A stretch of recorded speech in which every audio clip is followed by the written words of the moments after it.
मित्रांनो, ठिपक्यांची रांगोळी या मालिकेच्या आजच्या भागामध्ये अप्पू छान तयार होऊन येते. गुढीपाडव्याचा दिवस असतो. माईंचं लक्ष अप्पूकडे जातं. तेव्हा त्या म्हणतात, अप्पू तू खूप छान दिसत आहे. मानसी आणि अपर्णा मिळून रांगोळी काढत असतात. अप्पू सुवर्णाकडे जाते आणि तिला विचारते, सुआई तू काय करत आहेस? तेव्हा सुहा सांगते की मी कडुलिंबाची चटणी करत आहे. गुढीपाडव्याच्या दिवशी सर्वांनी हा प्रसाद खायचा. कडुलिंबाची चटणी हे नाव ऐकून मात्र अप्पूच्या चेहऱ्यावर 12 वाजतात. अप्पू सुवर्णाला खूप प्रश्न विचारत असते, त्यामुळे सुवर्णा तिला तेथून काढून देते. अप्पू अपर्णाजवळ जाते आणि तिला सांगते, मी रांगोळी काढण्यासाठी तुला हेल्प करते. परंतु अपर्णा सांगते की माझी रांगोळी काढून झाली आहे, तू माईंकडे जा. तेव्हा अप्पू माईंजवळ बसते. अप्पू पाहते तर गुढीच्या काठीवर तांब्या उलटा ठेवलेला असतो. अप्पू माईंना सांगते, हा तर तांब्या उलटा ठेवला आहे. तर माई सांगतात असाच ठेवायचा असतो. अप्पूला काही समजत नाही. तेवढ्यातच अमय आणि निखिल तेथे येतात आणि तिला बोलतात की हे असंच ठेवायचं असतं, तू बाहेर चल म्हणजे तुला समजेल. तर माई अमयला साडी देण्यासाठी जातात. अप्पू खूप नाराज असते. ती एका ठिकाणी बसून घेते. तिला काहीच काम नसतं. तर बाहेर अमेय, कुकी आणि निखिल मिळून दरवाजाला तोरण लावतात आणि गुढी उभारतात.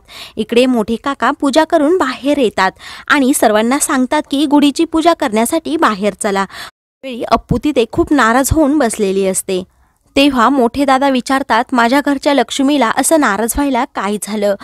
अप्पू मोठ्या दादांना सांगते की माझ्याशी बोलायला कुणालाच वेळ नाही, सर्वजण आपापल्या कामामध्ये बिझी आहेत. मी म्हटलं त्यांना की मी मदत करते, परंतु कोणीही माझी मदत घेण्यासाठी तयार नाहीत. आजचा दिवस एवढा महत्त्वाचा असतो का, असं ती मोठ्या दादांना विचारत असते. तेव्हा मोठे दादा सांगतात, हो आजचा दिवस आपल्यासाठी खूप महत्त्वाचा आहे. मोठे दादा तिला शब्द देतात की मी नंतर तुला गुढीपाडव्याचं महत्त्व समजून सांगतो. तेव्हा अप्पू खुश होते. सर्व कानिटकर कुटुंब बाहेर येतात. एक एक करून सर्वजण गुढीची पूजा करत असतात.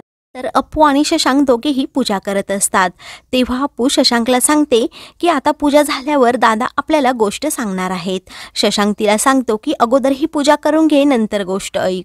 त्यानंतर तिची पूजा करून होते. ती शशांकला विचारते, गुढी म्हणजे देवी आहे की देव? तेव्हा शशांक सांगतो की देवी.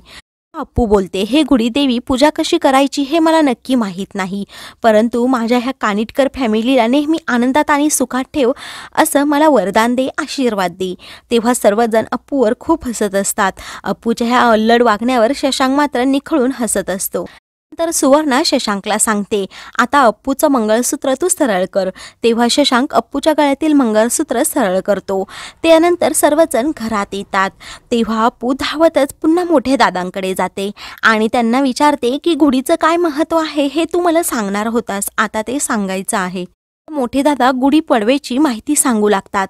त्यानंतर ते अमावस्या, चंद्र, पौर्णिमा असं काहीतरी बोलत असतात. अप्पूला ते काहीच समजत नसतं. अप्पू डोक्याला हात लावून बसते. सर्वजण अप्पूकडे पाहत असतात आणि गालातल्या गालात हसत असतात. तेव्हा शशांक तिला सांगतो की मीच तुला सांगतो. तेव्हा चौथीच्या अभ्यासक्रमामधलं शशांक काहीतरी तिला सांगतो. तेव्हा अप्पू बोलते, हे तर डोक्यावरून जात आहे, त्यामुळे तू सांगूच नको, मला मोठे दादा समजावून सांगतील.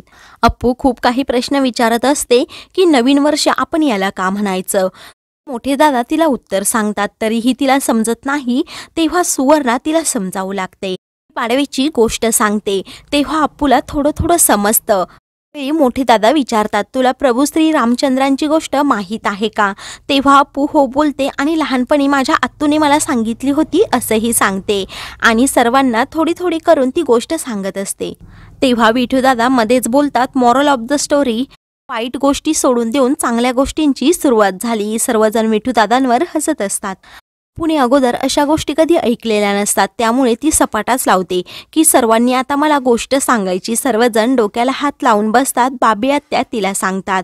अप्पू नुसत्या गोष्टी ऐकायच्या नाहीत तर त्यातून बोध पण घ्यायचा असतो. अप्पू बोलते की नाही, मला मोठ्या दादांनी अजून एक गोष्ट सांगायचीच आहे, असा ती हट्टच करते. मोठे दादा बोलू लागतात की आपण सर्वांनी एकमेकांचा विचार करायला हवा, सर्वांनी सुखात कसं राहिलं पाहिजे याचाही विचार करायला हवा आणि सर्वजण आनंदात कसे राहतील हेही आपण पाहिलं पाहिजे, म्हणजे पूर्ण वर्ष कसं असं आनंदात जातं.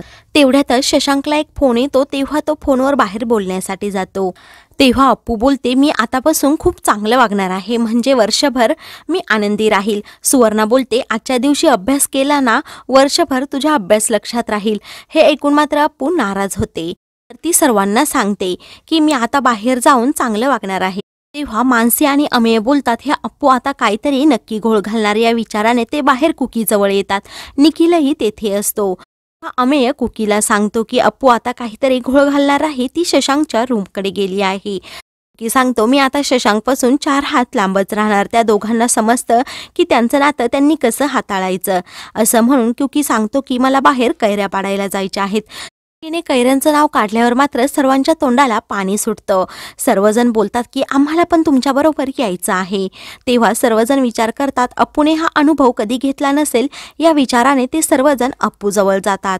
तर इकडे अप्पू शशांक जवळ येते. शशांक काम करत बसलेला असतो.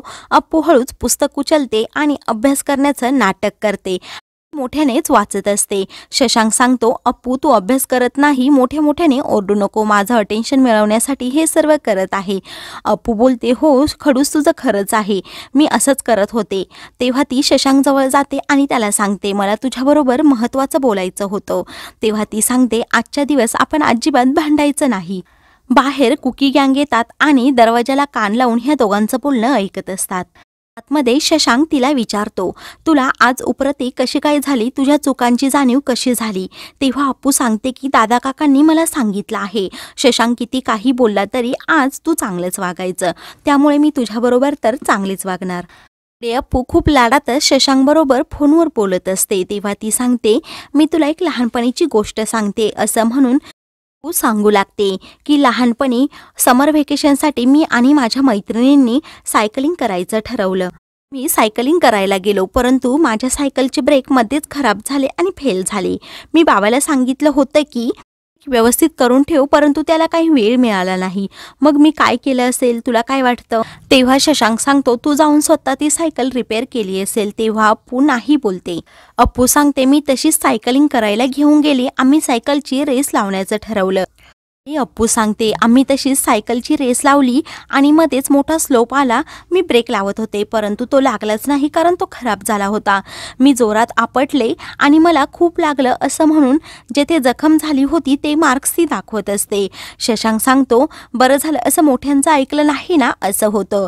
अप्पू बोलते, तू असा खडूस इनसेन्सिबल कसा असू शकतो, एवढं लागलं होतं तरी तुला काहीच वाईट वाटत नाही का, असं ती शशांकला जाब विचारत असते. बाहेर सर्व कुकी गँग ह्या दोघांचं बोलणं ऐकून डोक्यालाच हात लावतात. तेव्हा अप्पू शशांकला विचारते, तू तुझ्या लहानपणीची गंमत सांग. तेव्हा मात्र शशांक सांगतो, मी लहानपणी गमतीच केल्या नाहीत. मित्रांनो, पुढील भागामध्ये शशांक अप्पूवर खूप चिडतो आणि तू फक्त स्वतःचा विचार करते असं तिला बोलतो. तर अप्पू खूप नाराज होते. मित्रांनो, अशाच मालिकेंचे पुढील भाग पाहण्यासाठी चॅनलला सबस्क्राईब करा.